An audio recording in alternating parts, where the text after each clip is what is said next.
주위에 당뇨 걸리신 친구분들 엄청 많으시죠? 저도 직업이 어르신들 만나러 다니는 일이다 보니까 당뇨가 없으신 분들은 거의 없을 정도로 너무나 흔한 질병이더라고요. 무엇보다 안타까운 건 이 당뇨에 걸리신 분뿐만 아니라 위험군에 속하는 당뇨 전 단계이신 어머님, 아버님들이 굉장히 많으신다는 겁니다. 잘 보세요. 우리나라 총 인구가 5천만 명이잖아요. 이 중에 당신은 당뇨입니다. 이렇게 진단받으신 분들이 700만 명입니다. 그리고 당뇨 초기 증상입니다. 즉 당뇨 전 단계로 진단받으신 분들은 1,500만 명이고요. 합하면 2,200만 명이죠. 그러니까 우리나라 인구의 거의 절반은 이 당뇨 위험군에 속한다는 얘기입니다. 당뇨 진단을 받은 사람들은 말할 것도 없고 당뇨 전 단계인 분은 진짜 깨달음을 얻고 사람이 바뀌지 않는 이상 그대로 당뇨 진단을 받게 된다고 합니다. 당뇨 관리가 어려운 이유가 뭘까요? 당뇨는 범위로 정해지는 병이기 때문에 파악하기가 어려워서 그런 건데요. 그리고 본인의 정확한 당뇨 수치를 모르고 계시는 우리 어머니 아버지도 너무 많습니다. 자, 우리가 이제부터 당뇨 수치를 혈당 수치 이렇게 부를 건데 혈당 수치가 뭐냐면 바로 피 안에 있는 포도당을 말하는 겁니다. 이 피 안에 있는 포도당 양이 많으면 피가 안 통하고 혈액순환이 잘 안 되거든요. 그래서 혈당 관리를 잘해라 이런 얘기를 주변에서 많이 하는 건데요. 이 혈당 관리를 잘 하려면 어떻게 해야 될까요? 우리 어머니 아버지 잘 들으셔야 돼요. 중요한 거 말할 거거든요. 혈당 수치를 보는 방법으로는 두 가지를 중요하게 봐야 되는데 아침 공복 혈당, 즉 8시간 동안 아무것도 안 먹고 보는 혈당, 그리고 식후 2시간 혈당, 이 두 가지를 따로따로 관리해야 한다 이 말입니다. 공복 혈당은 우리가 내내 밥을 안 먹었으니까 당연히 혈당 수치가 낮겠죠. 그리고 식후 2시간, 그때는 혈당 수치가 어떨까요? 밥을 먹었으니까 당연히 포도당이 많아졌겠죠. 그럼 혈당 수치가 올라가서 높아지는 겁니다. 대한당뇨병 학회에서 나온 목표 혈당을 보면요. 공복 혈당의 정상 수치는 80에서 130 사이입니다. 여기서 공복이라 함은 최소 8시간 이상 공복이 유지된 상태를 이야기하는 건데요. 깜짝 퀴즈 하나 나갑니다. 야식을 밤늦게 12시에 먹었다. 그리고 다음날 아침 7시에 혈당을 쟀다. 이러면 공복 혈당일까요? 아닐까요? 네, 공복 혈당이 아니죠. 7시간밖에 안 지났으니까요. 최소 8시간 공복, 이걸 지키셔야 되는 겁니다. 자, 그럼 두 번째 식후 혈당을 알아볼 차례죠. 식후 혈당은 180 미만으로 관리를 해주셔야 합니다. 식후 혈당을 언제 재라고 말씀드렸죠? 식후 2시간. 이게 밥을 다 먹고 2시간 있다가 재는 것이 아니고 밥을 먹기 시작하자마자부터 2시간입니다. 왜 이렇게 재냐면 우리가 밥을 한 숟갈 먹자마자 즉시 우리 몸에서 혈당 조절을 하기 위한 호르몬이 나오기 때문입니다. 자, 정리해 볼게요. 공복 혈당은 공복 8시간을 꼭 지켜주시고 정상 수치는 80에서 130. 식후 혈당은 식사하자마자부터 2시간 후에 재서 180 미만으로 잘 관리해 주셔야 한다. 하나만 더 짚고 넘어갈게요.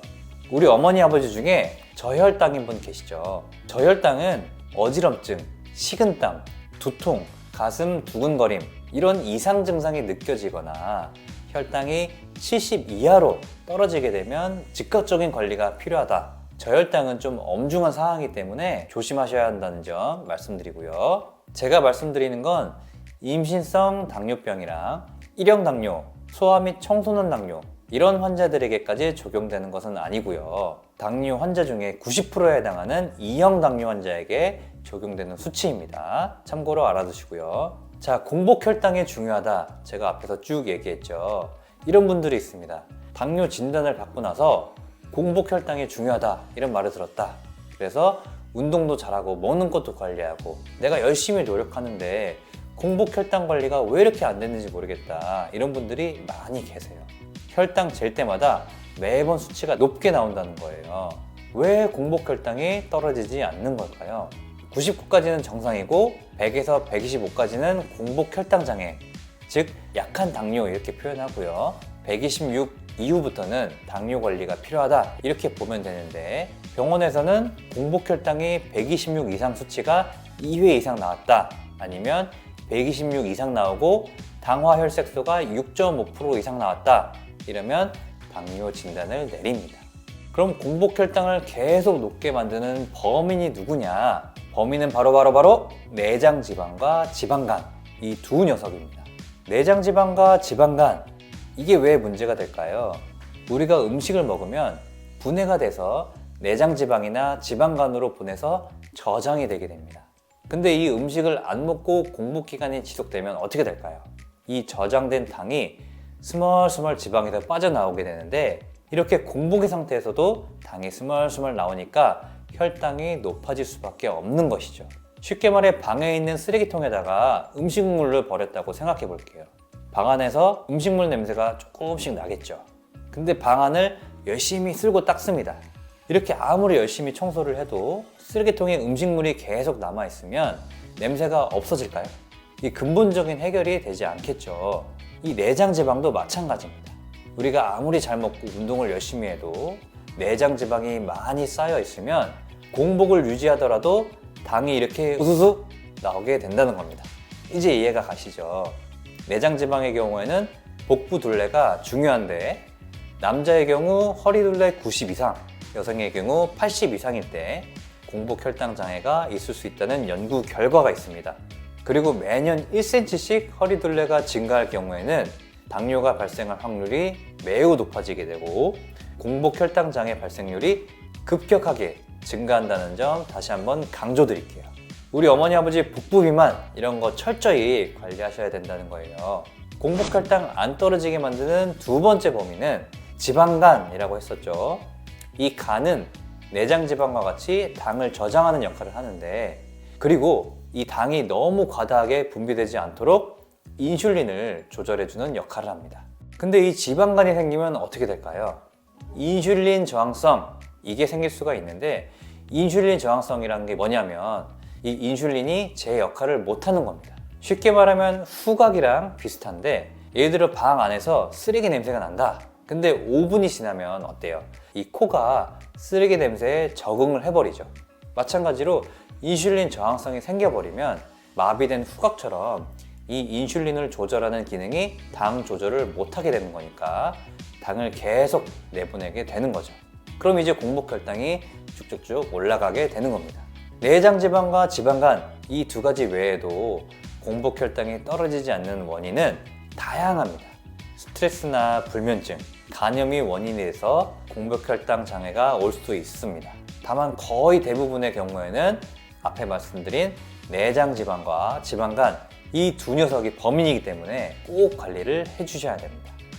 오늘은 정상 혈당 수치를 어떻게 재는지, 공복 혈당이 떨어지지 않을 때는 어떻게 해야 되는지 함께 알아봤습니다.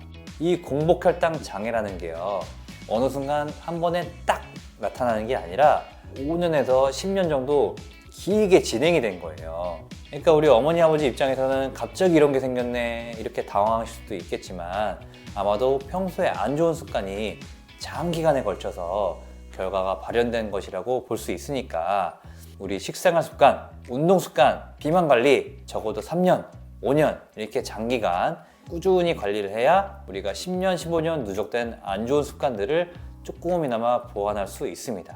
당뇨 환자분들, 당뇨 전 단계이신 분들, 공복 혈당 장애가 있으신 분들 절대로 포기하지 마세요. 당뇨약 안 먹어도 되는 그날까지 희망을 잃지 말고 힘을 내셨으면 좋겠습니다. 초기 당뇨 아니면 당뇨 진단을 받으신 친구분들이 있다면 이 영상을 꼭 공유해 주시고요. 구독과 좋아요는 국민손주에 큰 힘이 됩니다. 감사합니다.